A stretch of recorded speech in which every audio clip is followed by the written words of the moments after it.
Mga master, nakatanggap tayo ng komento tungkol doon sa DepEd Order number 2, Series of 2024. Itong komentong ito ay nagtatanong po, no? How about the work of master teachers to observe class, hoping kasali sa removal? No? Ako po personally mga master, hindi po ako guro. At mas lalong hindi po ako master teacher, kaya hindi po ako familiar sa mga actual functions ng mga master teacher base doon sa talagang official na trabaho po nila. Pero nakikita ko po kasi, opinion ko po ito, nakikita ko parang related naman, no? Kasi master teacher, tapos nag-o-observe ng klase.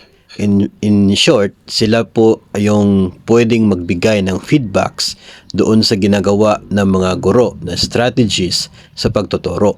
As master teachers, I believe na mayroon silang sapat na kaalaman as to ano yung pwedeng gawin nila, pwedeng mga strategies na pwedeng mai-apply ng teachers sa pagtuturo.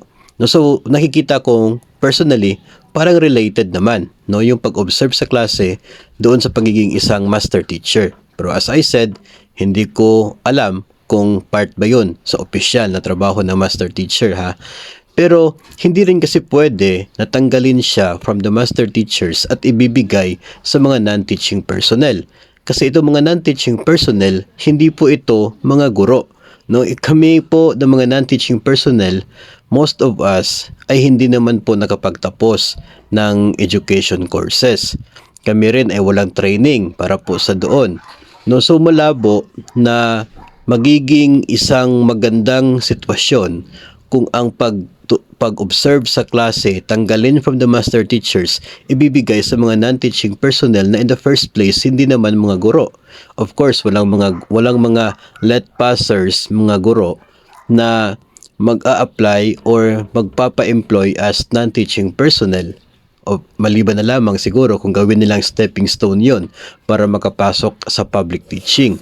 Pero nakikita ko po kasi yung functions ng mga non-teaching personnel, yung kurso na natapos, yung mga training ay hindi related doon sa pagkandak ng klase, ng instruction sa loob ng classroom. So parang hindi po maganda if sila yung sasalo sa trabaho na mag-observe ng klase. Personal opinion ko po yon, no? Kaya kayo po mga master, ano po sa palagay ninyo, no? Kung isa ba ito sa mga dapat na mangyayari na yung mag-observe ng klase tanggalin from the master teachers?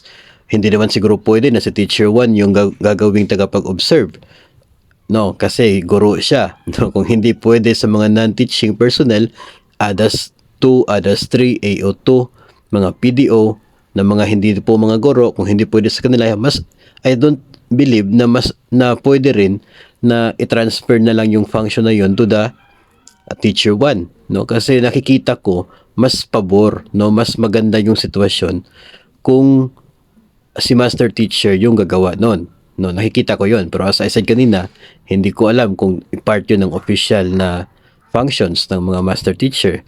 Kayo ba ng mga master teachers sa palagay ninyo, isa po ba ito sa mga dapat na tanggalin na trabaho ninyo, yung mag-observe ng klase? At kung sa palagay po ninyo ay ganun po yung dapat, ikanino po kaya pwede na ma-transfer ang function na yan? Pag-usapan po natin yan sa comment section ng video.